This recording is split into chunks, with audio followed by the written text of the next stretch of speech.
ओम श्री योग वाशिष्ठ महारामायण निर्वाण प्रकरण उत्तरार्ध सर्ग संख्या 37 श्लोक 53। वशिष्ठ कहते हैं कि तत्वज्ञ रूपी चिदाकाश में सुख दुख भाव अभाव सत असत आदि कल्पनाएं असंभव है। यानी जिसने ऐसा समझ लिया है कि वह चिदाकाश में हूँ वही तत्वज्ञ है। और उस चिदाकाश में जब आप चिदाकाश भाव को प्राप्त हो जाते हो तब कोई कल्पना की संभावना आपके भीतर नहीं होती है, चाहे वो सुखात्मक हो या दुखात्मक, भावात्मक हो या अभावात्मक, सत की कल्पना हो या असत की कल्पना। बोले सत की कल्पना क्या होती है? जैसे आप मानते हो कि भाई जो ईश्वर है सो सत है, या कभी आप किसी आकृति को बोलते हो कि अविनाशी है, तो आपने उस पर सत की भावना की ना, क्योंकि आकृति तो कभी सत होती नहीं। अगर आकृति मान लो सत भी हो गए तो तुम्हारी वृत्ति तो सत नहीं होती ना, हालांकि आकृति का सत होना संभव नहीं है, लेकिन जो तुम्हारी वृत्ति बता रही है कि यह सत है वो भी तो सदा नहीं रहेगी, तो उसके होने का प्रमाण कौन देगा? जिसकी कल्पनाओं का नित्य शमन होता है वही मोक्ष का भागीदार होता है। यानी कि जो अपनी कल्पनाओं को शांत करने में सक्षम है वही मोक्ष को उपलब्ध हो सकता है।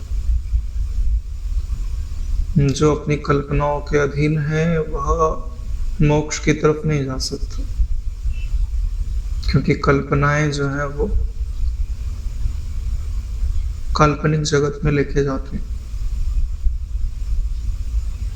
अभी आप काल्पनिक जगत में ही तो फंसे हुए हो। जागृत, स्वप्न और सुसुप्ति को तो तुम कोई अनुसंधान में गिनते ही नहीं हो। याद भी नहीं आती कि कब आई और कब गई, उसमें क्या होता है, क्या रहता है, वहां मैं क्या हूं, मैं तो कभी सोचते ही नहीं हूं।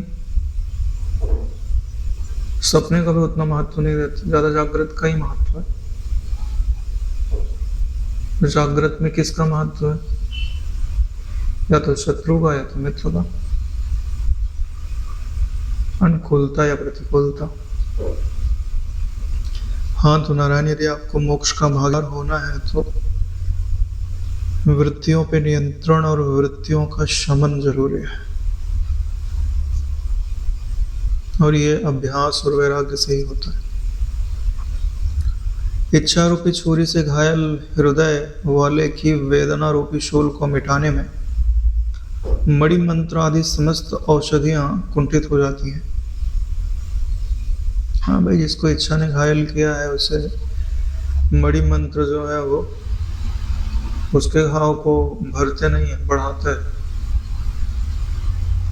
क्योंकि कुछ इच्छाएं पूरी हो जाएंगी तो वो उनसे बड़ी इच्छाएं करेगा। पहले एक इच्छाएं थी और धन आने के बाद एक के बदले 100 इच्छाएं हो जाती।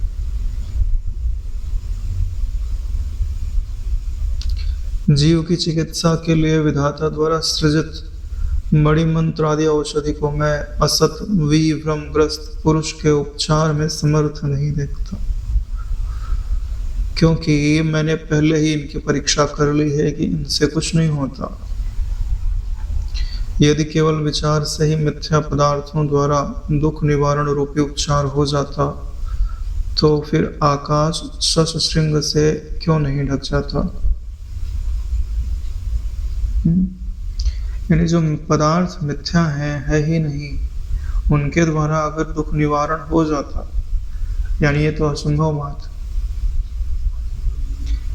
तो कह रहे हैं कि जैसे खरगोश का तो कोई सींग ही नहीं होता, लेकिन अगर ऐसा संभव है तो खरगोश के सींग ने आकाश को ढक दिया, ऐसा भी होना संभव हो सकता है।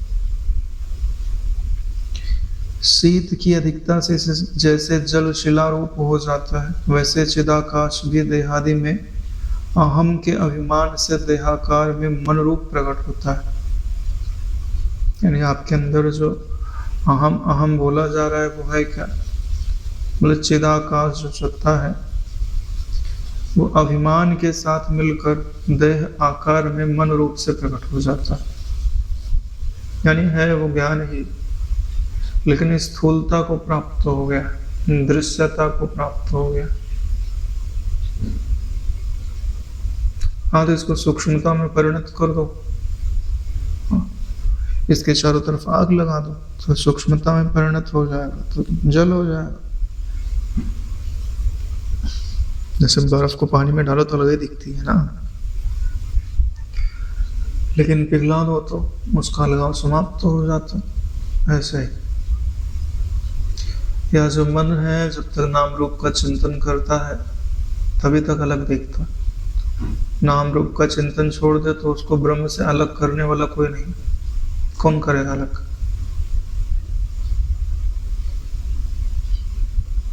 अच्छा, क्या ये नाम रूप का चिंतन छूटता नहीं है? ऐसा होता है क्या? हाँ, अभी हम बोलेंगे भैया एप्पल का चिंतन तुम 10 मिनट लगातार करो, बोले हो नहीं रहा है। आश्चर्य है ना, चिंतन खुद मिट रहा है, लेकिन एक के बाद दूसरा, दूसरे के बाद तीसरा ऐसा बदल रहा, एक पे स्थिर नहीं है। दिक्कत यही है ना,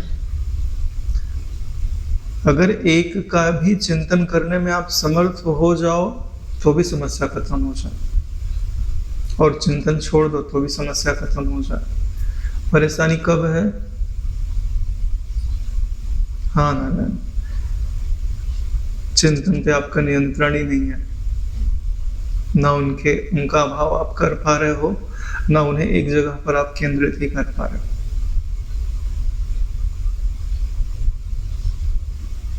अच्छा बताओ कि केंद्रित करना आसान है कि अभाव करना आसान है? हाँ, तो ब्रह्म बनना आसान है। केंद्रित करने से सिद्धियां आती, अभाव करने से विश्राम प्राप्त होता है। देखो, कोई केंद्रित कर पा रहा हो चाहे नहीं कर पा रहा, लेकिन सुसुप्ति में जाने पर अभाव तो कर ही लेता है ना। चिद शक्ति देह रूप होने पर भी सर्वथा अक्षत ही रहती है। जो चिद शक्ति है वो निराकार है कि साकार है? जैसे जल है ना, निराकार भी है और साकार है, लेकिन उसका जो वास्तविक रूप है सो निराकार ही कहा जाता है, क्योंकि उसके भीतर जो आकार है वो कल्पित। इसलिए कहते हैं कि देह रूप पर भी अक्षत है, यानी उसके भीतर कुछ टूट फूट नहीं रहा। देह को बनाने के लिए कुछ तो तोड़ना फोड़ना पड़ेगा, लेकिन वो कोई परिवर्तन उसके भीतर नहीं हो रहा। चिद्रूप होने के कारण ही उस मिथ्या देही तत्व की वह ऐसी अनुभूति करता है जैसे सोया हुआ पुरुष स्वप्न में अपने मृत्यु की अनुभूति करता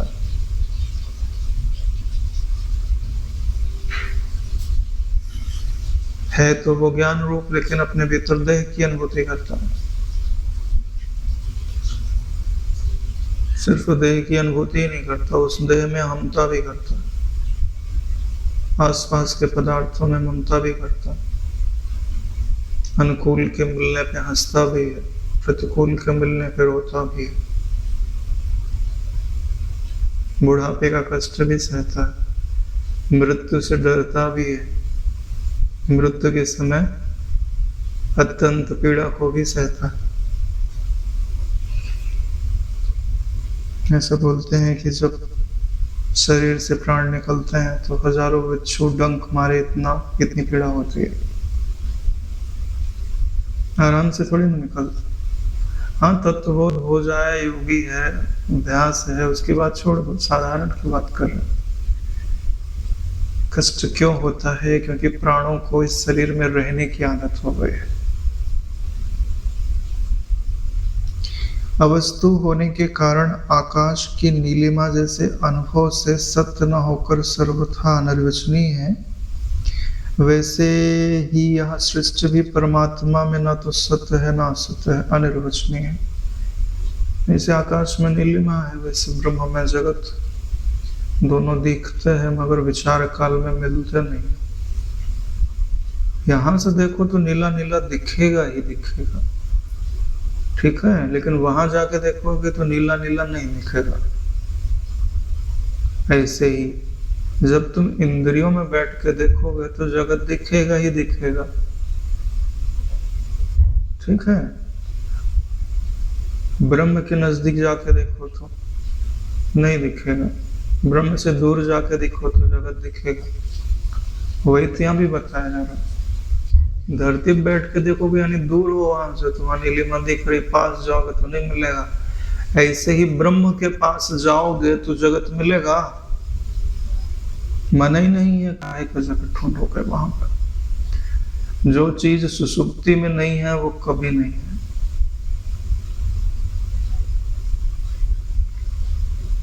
ब्रह्म एवं सृष्टि वैसे ही भेद नहीं है जैसे पवन एवं उनके स्फुरण आकाश एवं शून्यतम। यह संसार आदि इस परमात्मा में यथार्थ रूप से न तो उत्पन्न होते हैं न ही नष्ट होते हैं, किंतु केवल यह सोए हुए प्राणी के स्वप्न के जैसे भासते हैं।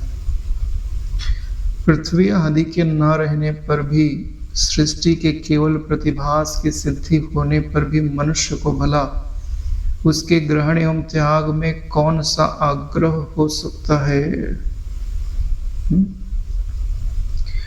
अरे नारायण, जागृत काल में तो तुमको पृथ्वी आदि बराबर ठोस भासता है, लेकिन सपने में तुमका प्रतिभास ही होता है। तो वहां जिसको छोड़ना है उसको छोड़ देने में, और जिसको पकड़ना है उसको पकड़ लेने में क्या परिश्रम हो सकता है। लेकिन फिर भी वहां नहीं छूटता नारायण। काल्पनिक चीज को छोड़ने में कोई परेशानी है नहीं है, लेकिन हमें काल्पनिक लग नहीं रहा ना। काल्पनिक है कि नहीं? अरे भैया, जैसे तुम यहाँ बैठे हो तो इतने ही लोग प्रत्यक्ष है ना सामने, चलो इनको सत्य मान लो, हम बोलते हैं। लेकिन अभी इनके अलावा जिनकी भी तुम्हारे मन में स्मृति है भैया, वो क्या पता बदल गए हो, तो क्या पता धरती पे होवे नहीं, तुमको सिर्फ उनकी कल्पना ही हो कि वो हैं। जैसे घर परिवार में कितने लोगों को देखा होगा, भावना रहती है ना कहीं होंगे, उसमें तो कई लोग निकल लिए होते, अपने को पता भी नहीं होता, लेकिन अपनी कल्पना में जीवित रहते। हाँ तो नारायण, उनको छोड़ने में क्या परेशानी है? बड़ी चीज क्या है पता है, जब आप बुद्धि का आदर नहीं करते ना तो आप उदार आत्मा नहीं होते। जो उदार आत्मा नहीं है उसको ज्ञान हासिल नहीं होता।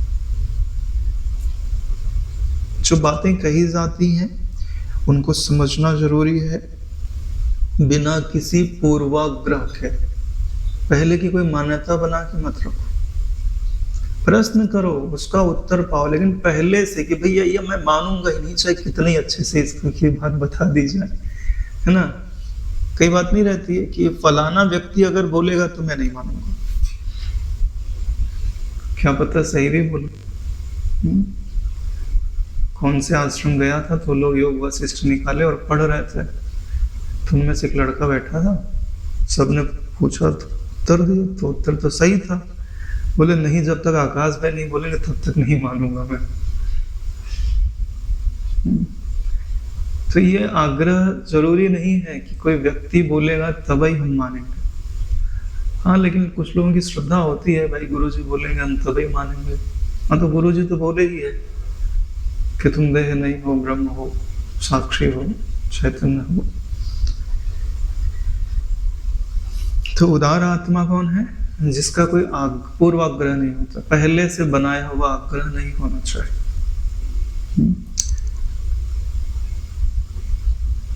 कई बार हम गड्ढे में खुद गिरते हैं और फिर गड्ढे के अनुरूप अपनी बुद्धि भी बना लेते हैं। नहीं, गड्ढे में गिर गए, फिर पहले की जितनी स्मृति थी गायब, फिर गड्ढे में जो भी दिखाई दे रहा बोले यही सत्य है और कुछ है नहीं। छिंदवाड़ा की तरफ जाओ तो पाताल कोट एक जगह है ना, एकदम नीचे जंगल है, मुश्किल 100-200 फीट नीचे होगा। वहां के लोग वहीं रहते, बाहर आते ही नहीं है। हाँ, तो उन मतलब वो एक तरह से उनको जितना वो लोग देखते होंगे लगता होगा इतना ही संसार है। पृथ्वी आदि हेतु सहित यह शरीर भी केवल प्रतिभास होने से नहीं है, मात्र चिन्मात्र ब्रह्म ही अपने आत्मा में अवस्थित है। यानी पृथ्वी सहित जो कुछ भी अनुभव में आता है वो प्रतिभास है, सत्य नहीं है। सत्य तो चिन्मात्र है जो अपनी आत्मा में अवस्थित है, आत्म रूप से अनुपस्थित है। द्वैत एवं एक की असंभावना होने से इंद्रिय आदि कारणता की संभव नहीं है। न दो है, न दो को मिल करके एक बनने की कोई संभावना ही है, क्योंकि सब कुछ ब्रह्म रूप होने से सब परमार्थ रूपता को प्राप्त हो जाता है। यानी कि यहाँ जो कुछ भी अनुभव में आता है, अगर आप ठीक से विचार करोगे तो वह ब्रह्म ही प्राप्त होता है, वही परमार्थ है, परम अर्थ है, सत्य वस्तु है। इस स्थिति में कल्प महाकल्प और उनके समस्त क्रिया समूह ऐसे क्रमहीन एवं मिथ्या हैं जैसे स्वप्न में त्वरित जन्म और मरण आदि। ये बात तो हम लोग पहले ही चर्चा कर चुके हैं कि यह जो आपको इस सृष्टि के अंदर क्रम दिखाई देता है ना, मेरे पिता फिर उनके पिता फिर उनके पिता, है ना, हमारा परंपरा भी ऐसे ही आगे चलती रहेगी। राम जी की वंशावली, कृष्ण जी की वंशावली, ठीक है। ये कर क्या रहा है तुम्हारे भीतर? जगत को सदा है ऐसा बताता है। तत्व ज्ञान में यह सिद्धांत सत्य नहीं कहा जाता नारायण। तत्व ज्ञान में दृष्टि सृष्टिवान होता है कि जितनी दृष्टि है उतनी ही सृष्टि है, और जब दृष्टि है तब ही सृष्टि है। यानी तुमने आंख खोली तो जगत है, बंद की तो जगत है नहीं। अब तुमको ही निर्णय ले लेना है कि तुमको क्रम देख करके इस प्रवाह में बहते रहना है कि तत्व ज्ञान के द्वारा क्रम को बाधित करके ब्रह्म में झक जाना है। सृष्टि की अनुभूति चित्त के स्वरूप में होने से संपूर्ण पृथ्वी आदि समस्त लोकादि चिदाकाश स्वरूप ही है। यानी जो कुछ भी पृथ्वी आदि है वो सब चिदाकाश रूप है।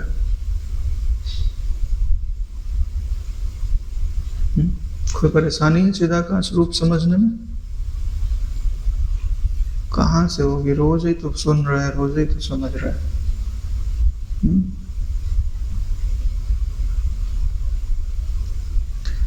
चिति रूपी रंग से ही सृष्टि रूपी चित्र चिदाकाश रूपी भित्ति में संव्याप्त है, कल्पित रूप से। सच में ये ब्रह्म में बना नहीं दिया गया है, दिख रहा है। उस समय ये नहीं होता था ना प्रोजेक्टर वगैरह, इसलिए चित्र कह दिया गया।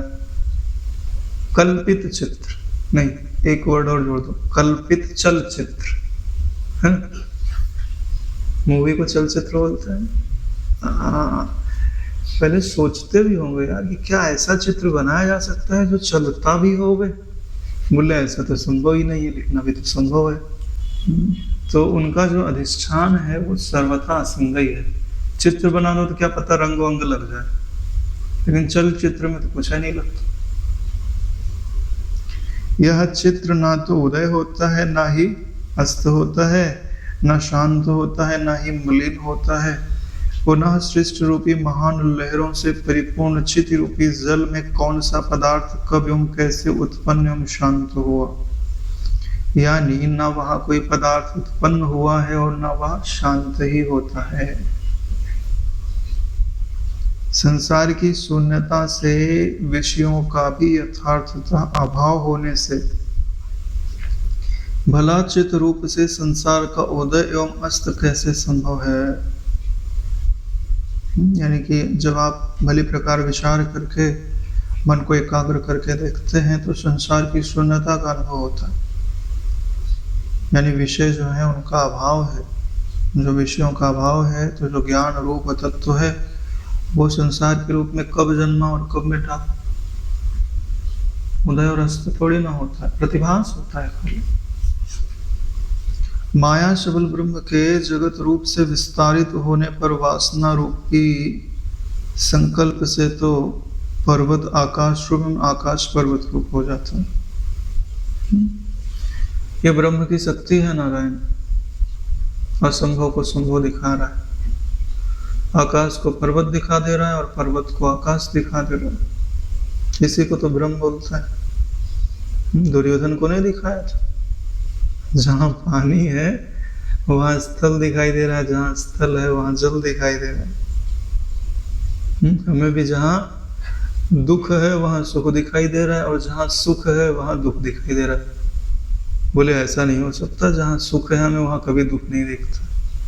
हाँ तो ध्यान में बैठते हो, ध्यान में तुमको दुख दिखाई देता है कि बैठना पड़ेगा, इंद्रियों को रोकना पड़ेगा, विषयों को छोड़ना पड़ेगा। दुख नहीं है। तो सभी ध्यान के आनंद में मग्न रहते, क्यों नहीं लगते? क्योंकि नारायण तुम्हारे अवचेतन मन में पड़ा है कि यह मेरे लिए दुख के समान है। क्योंकि प्रारंभ में तप लगता है और तप कोई करना नहीं चाहता।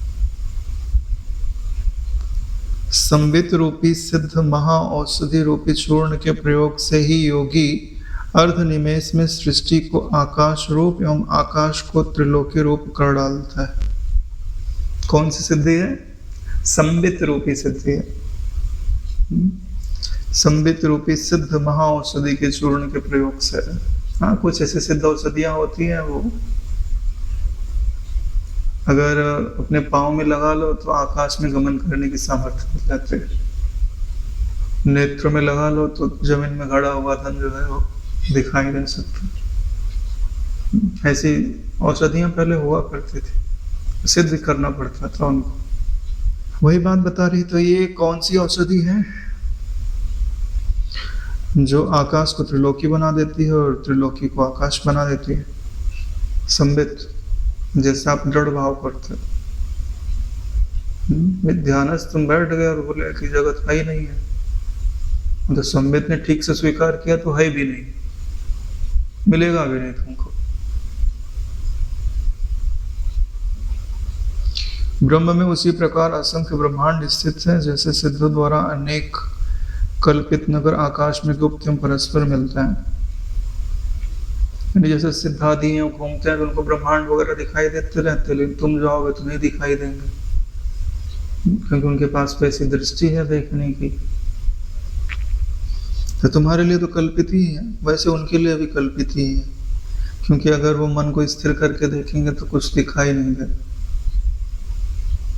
जैसे महासागर की लहरें मिलती एवं पृथक होती हुई प्रतीत होते हुए भी जल से सर्वथा भिन्न है, वैसे ही महाचिति भी अनेक ब्रह्मांडों की स्थिति है। जैसे पानी में लहर है, वैसे महाचिति में ब्रह्मांड है। उसी महाचिति को आप ब्रह्मचिति बोल दो, माया बोल दो, प्रकृति बोल दो, सामर्थ्य बोल दो, जो भी बोलना है बोल सकते।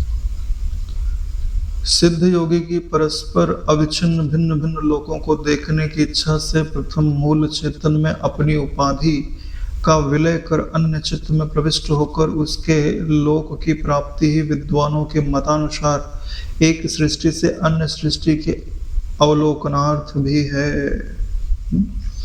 जैसे कोई सिद्ध योगी हो और बोले भाई दूसरे के चित्त में क्या कौन सा लोक बसा हुआ है, मुझे उसे देखना है। वो शिकारी नहीं था,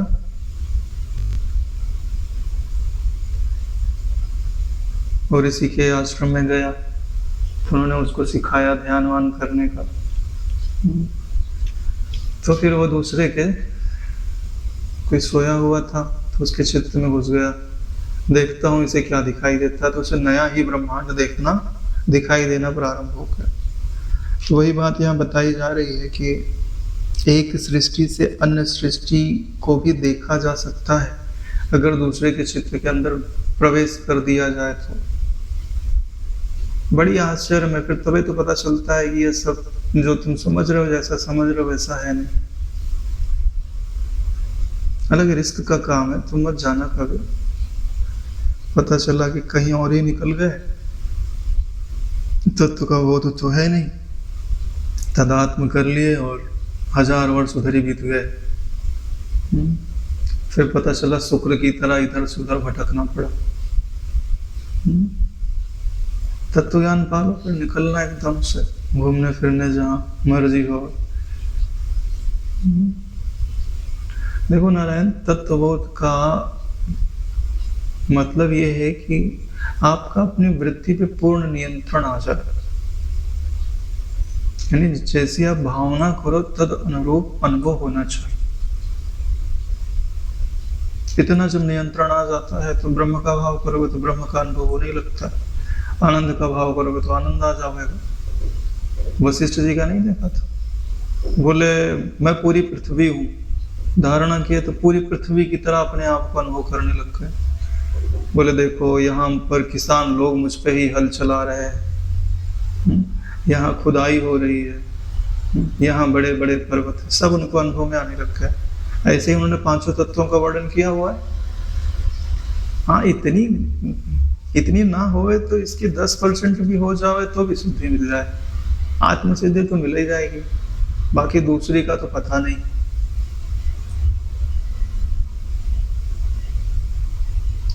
अविनाशी परब्रह्म में ये सारे भूत अवस्थित हैं, यानी प्राणी अवस्थित हैं। उनमें संपूर्ण सृष्टियां वैसे ही निर्बाध रूप से स्थित हैं जैसे आकाश में शून्यता का विलास स्थित होता है। परमार्थ स्थिति में अपने क्रीड़ा रूप सहज स्वाभाविक ये सृष्टि विभ्रम है, जो स्फटिक मणि में शिला की रेखा के तुल्य ना उदित होते हैं ना ही अस्त होते हैं। जैसे स्फटिक मणि में कोई बाहर कॉपी रखी हुई है तो उसकी रेखा दिखाई दे रही है, तो रेखा स्फटिक मणि में नहीं है, उसका प्रतिबिंब है। ठीक वैसे ही ये ब्रह्म में जो जगत कहा जाता है वो ब्रह्म में नहीं होता, वो चित्त में होता है और कल्पना मात्र होता है, ये प्रतिबिंब मात्र होता है। जैसे पुष्पों की गंध उन सिद्धों की भूमि मिलित होते हुए भी अमिलित रहती है, वैसे ही चिदाकाश रूपी यह सृष्टि भी है। हे राम जी, इस सृष्टि प्रपंच के दशा संकल्पाकाश रूप होने से सबके अनुभव के अनुरूप ही है। अतः सूक्ष्मतम संकल्प एवं मोह वाले योगियों की मनन पूर्वक कतिपय संसार विषयक उक्तियां पूर्णतः सत्य हैं। यानी जो कुछ भी आपको अनुभव में आता है इस प्रपंच के बारे में, वो सब संकल्प आकाश में स्थित है।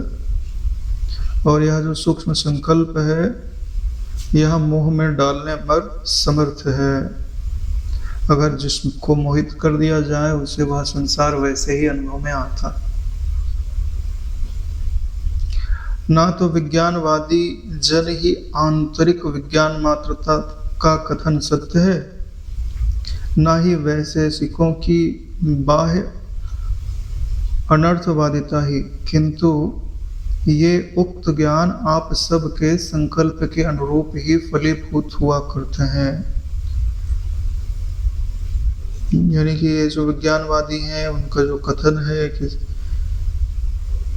कि सब पदार्थों से उपजे हुए हैं, और जो वैशेषिक आदि हैं जो बताते हैं कि जो सृष्टि है वो कण आदि से निर्मित कही जाती है, तो इनका जो यह ज्ञान है वह भी उनके संकल्प के अनुरूप ही उनको सत्य लगता है।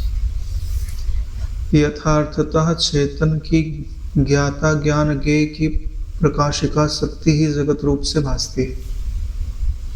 जो चेतन है उसकी जो त्रिपुटी को प्रकाशित करने की सामर्थ्य है वही जगत के रूप में भासती है। अतएव जल एवं द्रवत्व की भांति चेतन एवं जगत का सर्वथा अभिन्न है। चेतन और जगत ठीक वैसे ही एक है जैसे पानी और जल और उसकी द्रवता।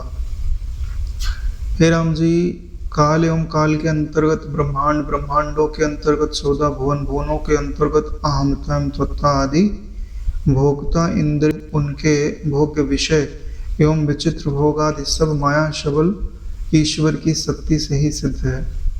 अतः सभी एकमात्र चिदाकाश रूप ही है। ऐसा निश्चय होने से किसी प्रकार के राग आदि की संभावना नहीं है। यही विषय ईश्वर के प्रारंभ में प्रारंभ किया गया था कि जो राग आदि है उनकी निवृत्ति कैसे की जाती है, यानी जो इच्छा है उसे शांत कैसे किया जाता है। तो जब आप समझ लेते हो कि सब ईश्वर मात्र ही है, तब इच्छा के स्फुरण के लिए कोई स्थान नहीं बचता है। प्रॉब्लम क्या है बताए? अरे ईश्वर का अनुभव होवे तब तो हम बोले कि सब ईश्वर है। मिठाई कभी खाई नहीं, बोले सब मिठाई ही है। अरे भाई कभी मीठा खाया हुआ हो तभी तो बोले कि सब शक्कर का बना है और वो मीठा लगता है। ये भी तो प्रॉब्लम हो सकती है। हाँ, इसी के लिए तो उपासना कराई जाती है।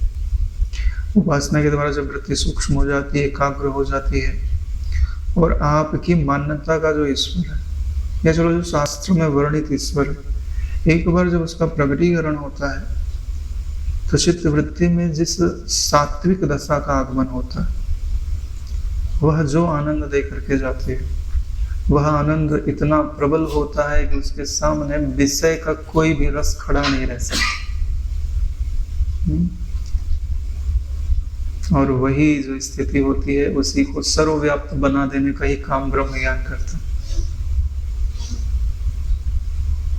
एक चिंगारी मिली और उसको उठा के पूरे ब्रह्मांड में लगा दिया, पूरा ब्रह्मांड जल के राख हो गया। वो चिंगारी वहीं से प्राप्त होती है। अगर उपासना नहीं की है तो अब ज्ञान की उपासना करो, इसके सिवाय कोई रास्ता नहीं है।